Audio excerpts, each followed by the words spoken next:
When a newly widowed woman stands in her silent garage, staring at an old military footlocker hidden beneath layers of dust, her heart thuds with a strange mixture of dread and curiosity. She had always assumed it contained nothing but mundane war memorabilia. But as she slides the metal latch open, the quiet hush of the suburban evening seems to vibrate with anticipation. She senses this moment will unravel secrets her husband never shared. Before we begin this journey of a broken legacy, linking a small Midwestern home to the bustling streets of Vietnam, let us know in the comments where you're watching from. And if you believe a single discovery can bridge decades of silence, give this video a like and subscribe for more stories that prove the past doesn't always stay buried. Mary Jensen was used to routine. For nearly 4 decades, she'd been married to Paul Jensen, a Vietnam veteran who, except for wearing a battered old army jacket in the winter, rarely showed any trace of his time overseas. They had no children together, just a comfortable existence in a modest, single-story house at the edge of a quiet Midwestern town. Their days were marked by small rituals: coffee in the morning, local news on TV, the occasional meal at their favorite diner. If someone asked Mary to describe her marriage, she would have said it was steady, if uneventful. She found security in how uneventful it was. Paul was calm, stable, a man of few words. He worked for decades as an office manager at a factory, never complained about the job. He retired comfortably, spending time mowing the lawn or tinkering with small repairs. He liked old Western novels, disliked large crowds, and gently changed the subject whenever someone mentioned Vietnam. Mary respected that, never pushing for stories he chose not to share. She assumed that if there was something he needed to talk about, he would come to her. Paul died unexpectedly at 71, a heart attack during his evening walk around the neighborhood. Mary found him when he failed to return home for dinner. The shock rattled her to the core, a quiet heartbreak that settled into her bones. The funeral was simple, just as Paul would have wanted. No elaborate eulogies, just a brief service at the local church. Mary placed his old dog tags near the urn containing his ashes. In the days that followed, she drifted through the house in a daze, sorting through condolence cards, coping with the hollowness of each morning. She told friends that at least she had no messy estate complications. They never had children, so it would be straightforward. But the universe had different plans. She found out about the hidden parts of Paul's life a few weeks after the funeral. While sifting through his study for financial documents, she stumbled upon references to a safety deposit box. The attorney confirmed that Paul had one, but everything inside was in order. Nothing unusual there, just some old bonds and a few letters. Yet at the reading of the will, Mary was blindsided by a short clause. "I leave a designated sum of $10,000 to be set aside for an individual named Nguyen Mai, if she is ever found." Mary blinked in confusion. She had never heard that name, and the attorney couldn't provide further details. The will simply stated that if no legitimate claim was made within a certain time frame, the funds would pass back to Mary. Who was Nguyen Mai? The question gnawed at her, fueling a quiet sense of betrayal. She had never known Paul to keep secrets. She asked the attorney to see if there were any additional references to the name, but he said everything else was standard. Mary left the office reeling, driving home in a kind of numb haze. That night, alone in her bedroom, she sat on the edge of the bed, tears sliding down her cheeks. She murmured at Paul's urn on the dresser. "Who is she? Why didn't you tell me?" There was, of course, no answer. In the following days, she systematically went through Paul's possessions. She opened drawers, rummaged through old folders, scanning every piece of paper for the name Nguyen Mai. She found nothing until, in the garage, she noticed a footlocker, an ammo box actually, that had sat there for as long as she could remember. It was rusted at the corners, big enough to hold gear or files, but Paul never mentioned it. She recalled him telling her once that it was just some old junk from the war. She had no reason to question it. Now, with her mind swirling, she decided to force the lock. The metal yielded with a squeal. Mary braced herself, heart pounding. Inside lay a few folded documents, an aged uniform jacket, and a stack of photographs bound by a rubber band. She lifted the uniform, smelling musty fabric tinged with faint incense of old memories. Beneath it, she discovered a sealed envelope. Tucked inside were letters in Vietnamese, at least that's what Mary assumed, recognizing the diacritical marks typical of that language. There were also old black and white photographs. Paul as a young soldier standing alongside Vietnamese locals, smiling. In one, he sat at a rickety table, apparently playing cards with a group of Vietnamese men. Her breath caught when she found a color photograph. Paul with his arm around a young Vietnamese woman, both beaming at the camera. And in her arms a small girl, about 2 years old, with big, solemn eyes. Mary stared at it for nearly an hour, heart pounding, tears forming. On the back, in Paul's unmistakable scrawl, it read, "Me, Lean and Mai, Saigon, 1970. So the name Mai was not just a random name in his will. It was this child. Their child? Mary felt dizzy. She fumbled for her phone, intending to call her best friend or her niece, but then realized she had no idea what to say. She sank to the garage floor, trying to process how Paul could have fathered a child in Vietnam. A secret he never shared in almost 40 years of marriage. She felt sorrow more than anger, imagining the weight of guilt or heartbreak he must have carried silently. She pressed her hand to her mouth, fighting tears. Now so many small clues clicked into place. The quiet tension whenever someone asked if he had kids, how he changed the channel whenever a documentary on Vietnam's fall played, how he disliked fireworks. She realized he had never told her because he couldn't bear it, or perhaps he feared her judgment. The swirl of emotions made her tremble. That evening, Mary took the photograph and some letters inside. She laid them on the dining table, staring at them. She recognized no words in the letters, only that the paper was stained with age. The penmanship was delicate. Possibly these were from the woman in the photo. Lean? The envelope had a faint postal mark from Saigon, dated sometime in 1975. Mary recalled reading about the fall of Saigon in April 1975. Something about the date stung. She resolved to find out more, but she had no idea how to read Vietnamese. She enlisted the help of her niece, Becky, who had a co-worker named Lam, a Vietnamese American who might translate the letters. Becky arranged for Mary to meet Lam at a local cafe. Over a cup of tea, Mary spread out the letters, hands trembling. She explained, in a halting voice, that her late husband had served in Vietnam and apparently had a child he never told her about. Lam listened kindly, then began scanning the pages. His brow furrowed. Slowly, he translated. The letter was from a woman named Lean, referencing a child named Mai. The letter begged Paul to help them leave the country, describing the chaos as North Vietnamese forces pressed closer to Saigon.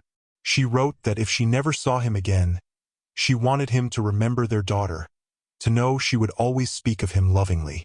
The letter ended abruptly, referencing an address Mary didn't recognize. Lam's voice trembled, remarking that it was heartbreaking, a plea for rescue. Mary felt tears.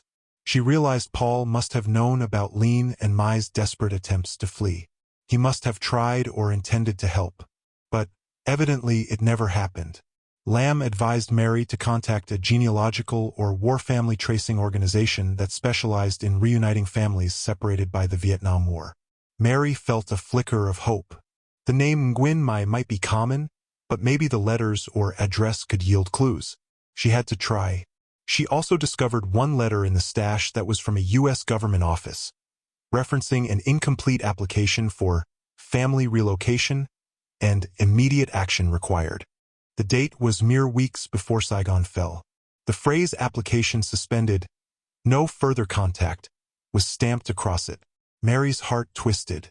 So Paul had tried, but it had been blocked or cut short by the rapid escalation of the war's end.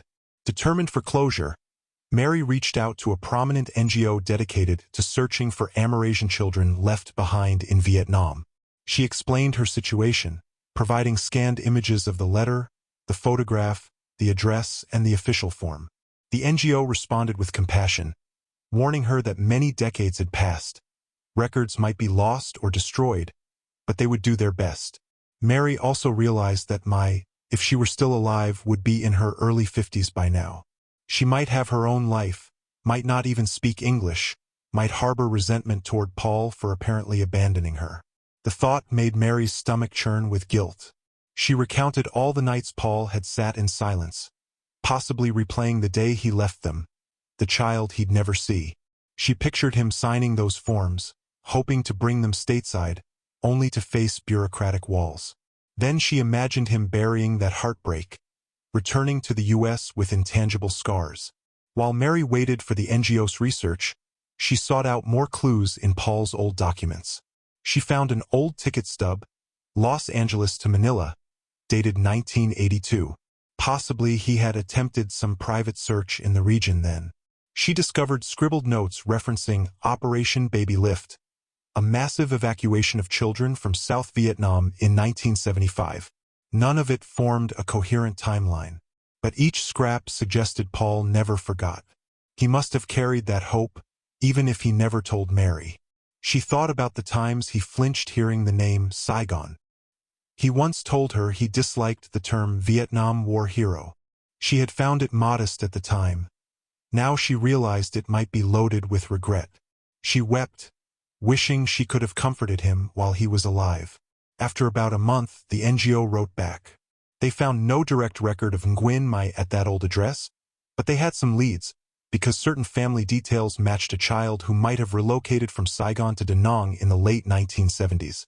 The child's mother, Lean, was presumed missing or deceased post-war. The NGO recommended Mary speak with a local historian in Da Nang who specialized in war evacuees. Mary felt daunted. She was in her mid-60s, never traveled internationally, but the pull to complete Paul's story urged her on.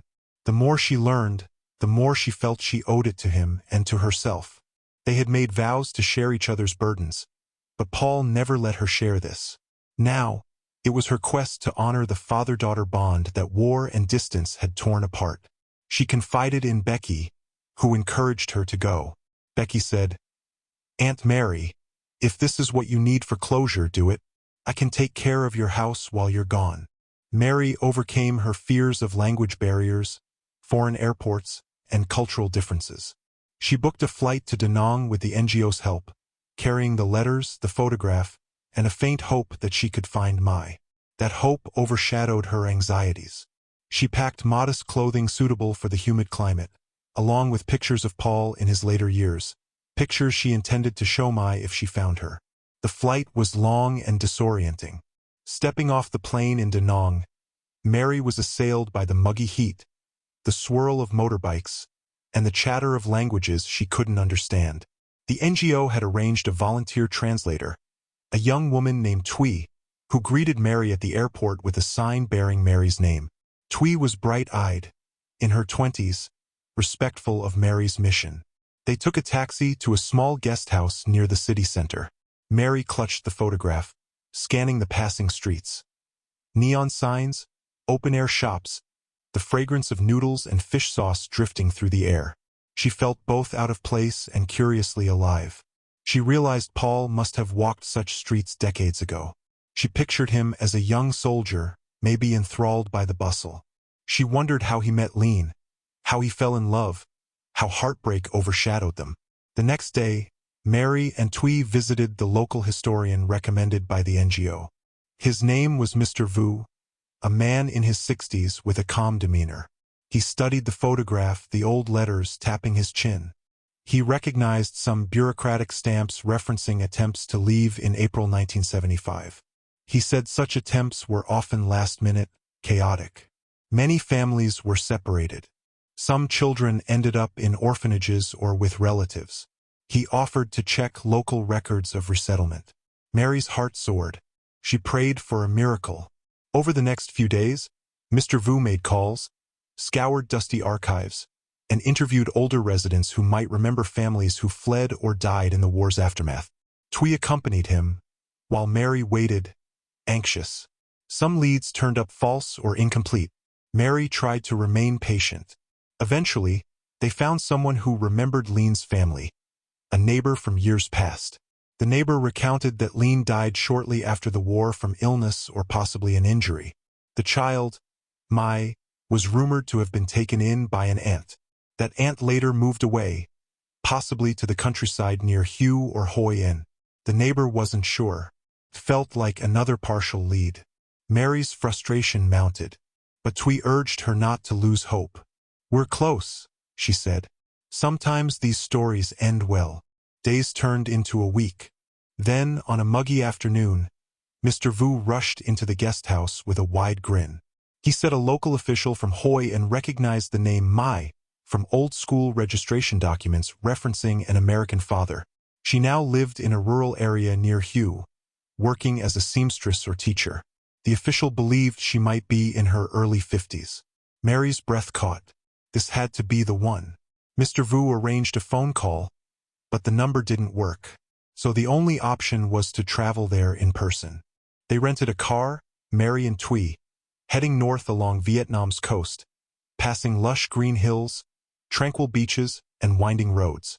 Mary gazed at the scenery, thinking how many times Paul might have dreamed of returning. She closed her eyes, picturing him sighing at the futility of his attempts.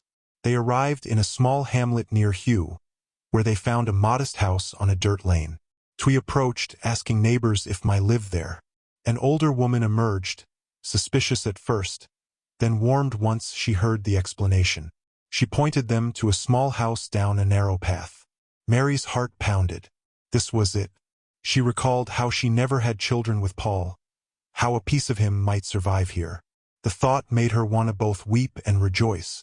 At the house, a woman answered the door. She had a kind but guarded face, her hair pulled back, lines of experience etched around her eyes. When Twee explained in Vietnamese that Mary was the widow of Paul Jensen, the woman's expression shifted from confusion to raw emotion. She pressed a hand to her mouth, tears gathering. She murmured, "You came, you found me." Mary felt her own eyes well, though she understood none of the words until Twee translated. The woman's name was indeed Mai. She recognized Paul's name. She had grown up hearing her mother speak of the American father who once promised to bring them home. Mai had concluded he never cared or changed his mind. Now, hearing that he had died, that he had never forgotten, shattered her composure. She invited Mary inside. They sat on a worn mat in the simple living area. Twee gently facilitated conversation. Mary showed Mai the letters Paul had kept, the photograph of him as an older man, the documentation from the will. Mai trembled, tears flowing. She recounted how her mother died in the late 1970s, leaving Mai in the aunt's care. She faced discrimination as a child of an American GI, teased at school. She always wondered why her father never returned. As Mary explained Paul's side, the forced evacuation, the red tape, the heartbreak, Mai wept openly. "I believed he just forgot," she whispered. "All these years, I hated him for leaving, but he tried, and I never knew." Mary felt tears streaming, wishing she could rewind time. They spent hours together. Mai's home was modest. A few rooms, thin walls, a small courtyard. Her children were grown and lived elsewhere, sending money occasionally. She had a sewing machine in one corner, explaining she took in tailoring jobs. Mary told her about Paul's quiet life in America, the regrets he never voiced. They shared pictures. Mai had only one old, tattered photograph of Paul and Lean from the early 1970s, nearly faded. She gazed at Mary's more pristine copies, tears shining. "He had such a kind smile," she said softly. Mary extended the father's inheritance. Not a huge sum, but a tangible sign that Paul remembered her. Mai stared at the mention of money, shaking her head in confusion. "I don't need his money," she said simply. Mary gently insisted it was Paul's final gesture, that refusing it might dishonor his memory. But Mai only smiled wanly. "I just wanted to know he cared. That is enough." Mary respected her humility, though she offered that the funds could be used to help her family or community, if that felt more comfortable. Mai nodded, promising to think about it. She was still reeling from the emotional weight of learning the father she had resented actually tried to rescue them. She showed Mary a small box, containing a battered ring that once belonged to Paul, the only keepsake Lean had from him. She had carried it all these years. Mary stayed in Hugh for a few days, forging a relationship with Mai. They ate simple meals of rice and fish. Mai's neighbors peeked curiously, whispering about the American visitor. Mary felt out of place but also deeply touched by the warmth. She told Mai about Paul's farmland, their quiet retirement, how he loved to fix old watches as a hobby. She described how each 4th of July, he sat alone on the porch, refusing to watch fireworks. Mai listened, tears in her eyes, murmuring that she wished she had known him. Mary realized the depth of her own sorrow too. She had never shared in that part of Paul's life, never realized that his silence hid such a profound heartbreak. At times, Mary grieved anew for Paul, anger and sadness swirling that he hadn't confided in her. But seeing Mai's acceptance, she understood that some hurts were too big for words. On the last morning of her visit, Mary asked if Mai wanted to keep any item of Paul's, a piece of him. Mai thought, then selected a small ring Mary had found in the footlocker, a ring Paul once wore in Vietnam, engraved with a unit insignia. She also asked for a picture of Paul as an older man. "I want to show my children who their grandfather was," she explained softly. Mary felt her throat tighten. She promised to send them more pictures once she returned to the States. They embraced, a quiet hug that spanned the decades of separation. Mary told Mai she was welcome to visit America, that she had a half-sister named Catherine back home, Mary and Paul's child. She would love to see them meet. Mai smiled gently, uncertain if she'd ever travel that far, but the invitation warmed her.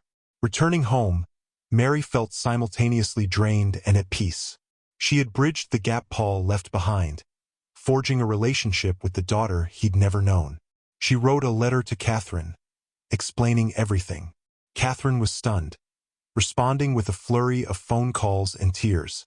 Mary apologized for not telling her sooner, but Catherine understood.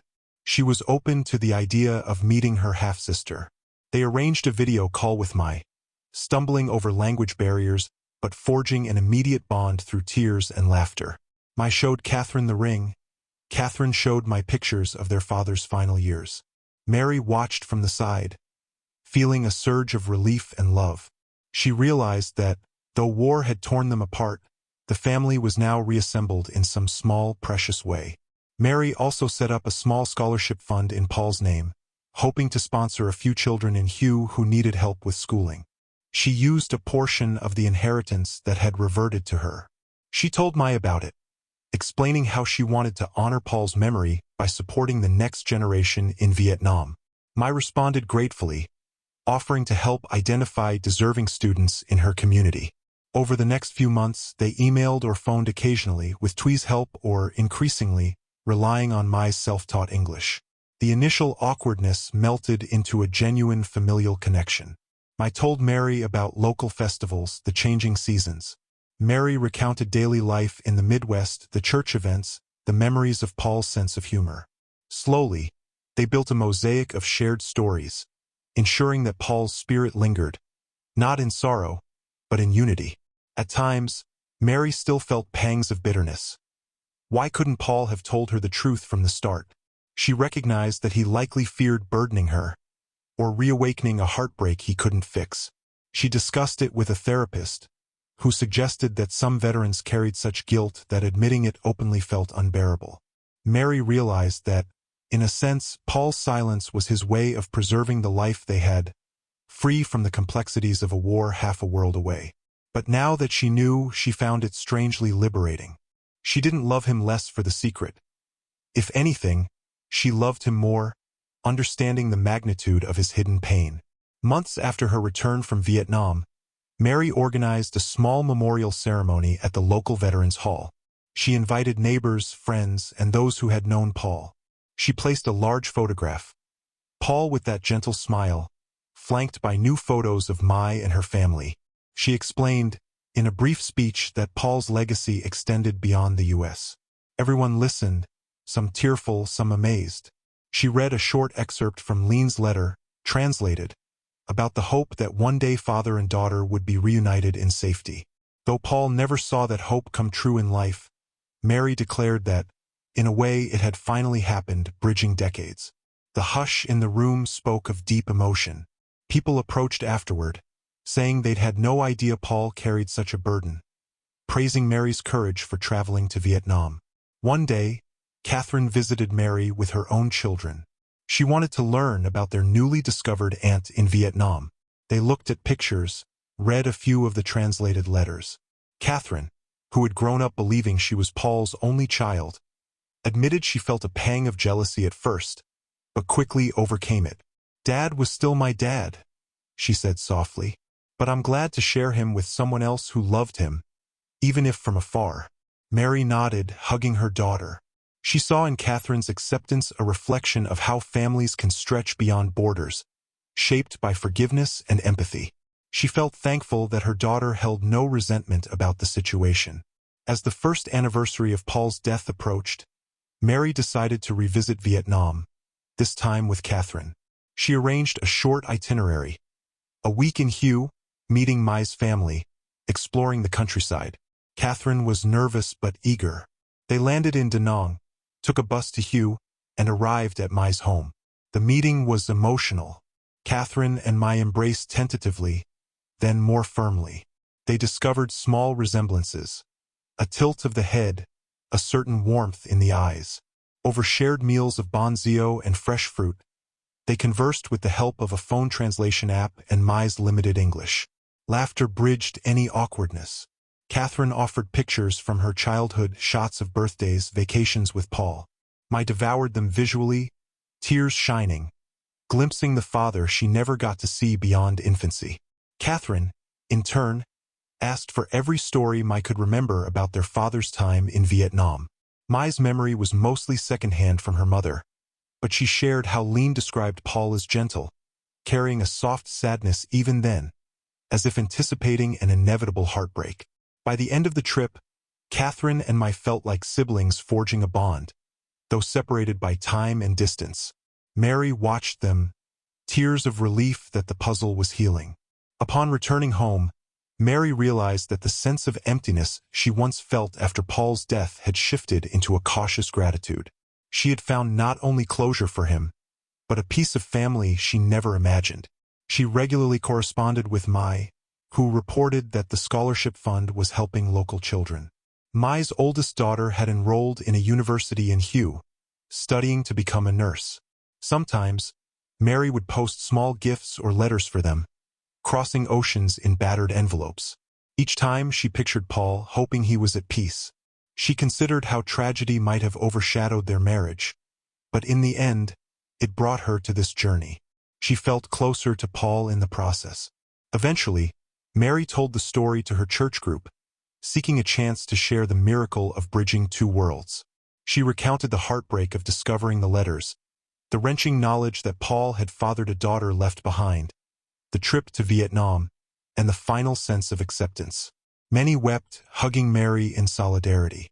Some Vietnam veterans in the group approached with trembling voices, admitting they too had regrets or secrets, possibly children left behind.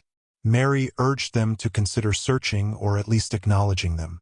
The result was an increase in DNA test submissions and genealogical attempts among the local community, a cascade of small attempts at closure. Mary realized that her personal quest had sparked a wave of healing for others. She felt proud to continue Paul's memory that way.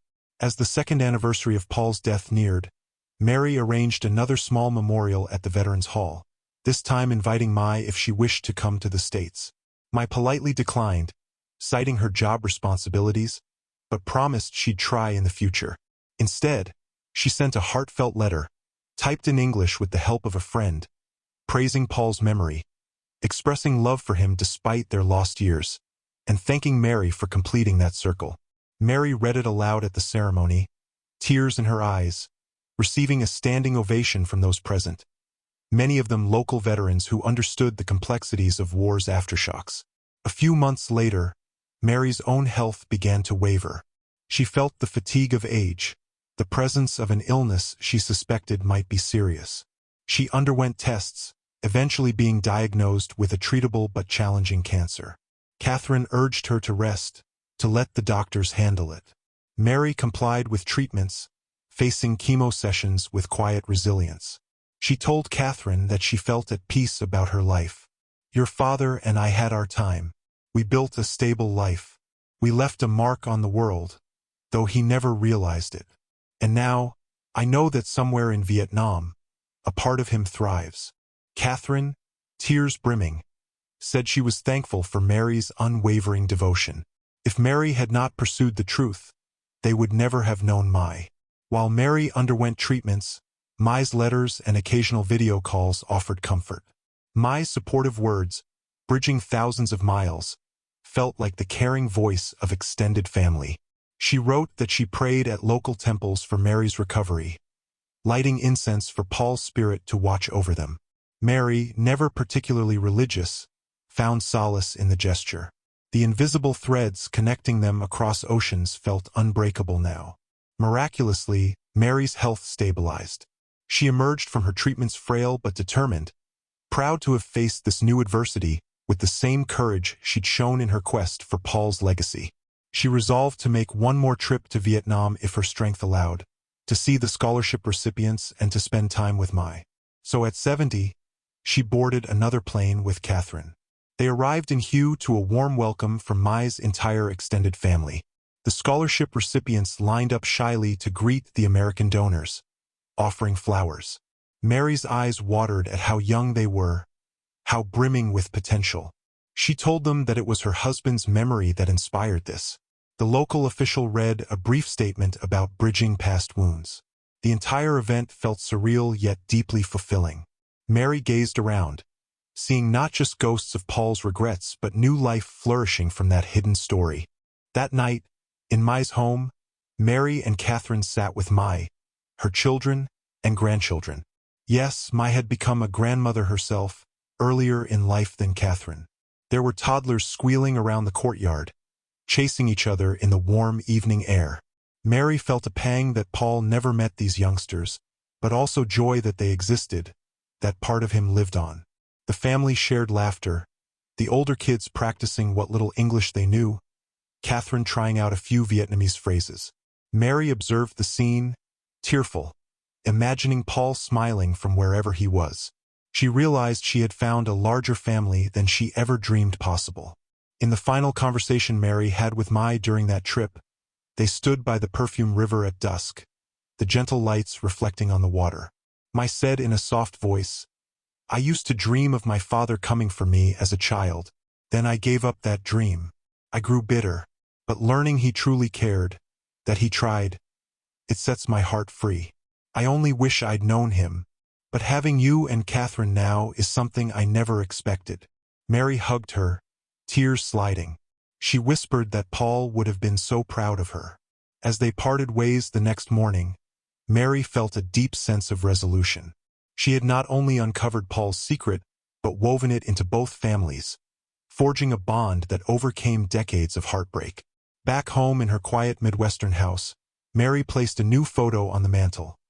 A group shot with Mai's family, Catherine at their side, from that final trip. Beneath it, she tucked the old black and white photo of Paul with Lean and baby Mai, bridging the past and present in a single frame. Whenever visitors asked, she told them the story, how a footlocker in the garage led her to cross the ocean, to find the daughter Paul left behind in war-torn Saigon. She recounted the chaotic final days of the war, the red tape that destroyed families. She spoke of how, even if Paul never found closure in life, his widow had done so for him, healing old wounds. People would wipe their eyes, marveling at the compassion and bravery it took for Mary to navigate that journey. Mary never felt particularly brave. She felt it was simply love guiding her. As years went by, Mary's hair turned completely silver. Catherine visited frequently, checking on her mother's health. Mai and her extended family occasionally wrote or called, sometimes sending small gifts, a hand-woven scarf, a photo from a wedding. Mary treasured these tokens as glimpses of the life Paul could have had if fate had been kinder. Yet she wasn't bitter anymore. She recognized that sometimes love and tragedy mingle, forging unexpected endings. She drew comfort from believing that Paul, in death, was finally at peace, his greatest sorrow laid to rest by Mary's determined kindness. Toward the end of Mary's life, she found herself frequently reflecting on the day she first opened that footlocker, and how one photograph had unraveled the safe illusions of her marriage. She realized illusions weren't always malicious. Sometimes they were survival strategies for hearts battered by war. She understood that her marriage, while stable, had carried a silent heartbreak at its center, one Paul never knew how to share. She forgave him wholeheartedly, grateful that the secrets had emerged in time to help another family find closure. In her final months, Mary arranged her affairs. She ensured that any remaining funds from Paul's estate and the scholarship project would continue under Catherine and Mai's joint oversight. She wrote letters for both families to read after her passing, expressing gratitude for the unexpected love that blossomed. She died peacefully at home, Catherine by her side, a gentle smile on her face. At a small memorial, friends and family gathered. Catherine read a brief eulogy describing how Mary's final act of empathy had connected lost fragments of a war-torn family. Mai, once again, traveled from Vietnam to pay respects, accompanied by her adult children. They embraced Catherine, tears mixing with relief that Mary and Paul were both free of regrets now. The story was repeated, how Mary overcame fear and heartbreak to unite father and daughter posthumously. Many in attendance were moved, some referencing their own or relatives' hidden war stories. The memory of Mary and Paul lived on, not in bitterness, but in the knowledge that love can conquer even decades of silence. In the weeks after Mary's burial, Catherine and Mai walked side by side along the farmland that once belonged to Paul, now Catherine's inherited property. They spoke softly about how they might keep in touch, possible visits. The farmland was a humble, open space with rolling fields, the sky wide and silent above. They recalled how Mary had told them about Paul's quiet dedication to that land, the way he mowed meticulously, as if searching for calm. Mai considered how many times he might have stared at the horizon, thinking of the child he left in Vietnam. They both felt a sense of closure. Mai eventually returned home, carrying a small portion of Mary's ashes to scatter in Hue, near the place where Mary had formed her final, transformative bonds. Catherine kept the rest in a small urn beside Paul's on the mantel, the two sets of ashes side by side, next to the mosaic of pictures bridging Vietnam and the Midwest. Visitors who noticed the unusual display heard the tale of a war's hidden legacy and the widow who dared to seek truth. They learned how heartbreak yielded connection, forging an extended family across continents. Now, in quiet hours, Catherine would stand in front of that mantel, gazing at the photographs.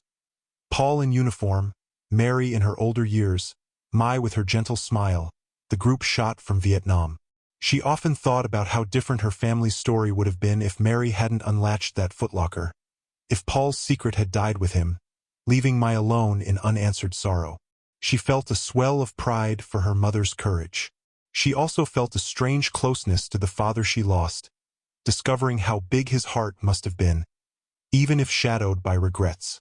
Catherine understood that love is rarely simple, especially shaped by conflicts spanning oceans. In the end, the memory of Mary and Paul lived on in two households, one in the American Midwest, one near Hue in Vietnam. Letters, gifts, and occasional visits cemented the bond. The scholarship Mary started thrived, aiding children of that region. Mai's family took pride in continuing the program, naming a small reading room after Paul and Mary. The synergy of war's tragedy and love's resilience echoed in every child who found hope there. For them, the name Jensen signified not abandonment, but bridging hearts across time. And so it was that a single photograph in a dusty footlocker sparked a journey of thousands of miles, unraveling half a century of secrecy, guilt, and longing. It gave Mary the final gift of motherhood she never expected, connecting with her husband's lost daughter, forging an unlikely sisterhood for Catherine, building a legacy that outlasted sorrow. The moral of their story remains simple. Some secrets are kept out of fear, not malice, and sometimes the bravest act is to confront those secrets, letting love stitch together what war and silence tore apart. The footlocker no longer sat in the garage, rusting away. The intangible ghosts it once contained had been replaced by real connections, real people, forging a future free of the illusions that once bound Paul. Thanks for watching till the end. If you enjoyed the story, give this video a like if you haven't already, and subscribe for more.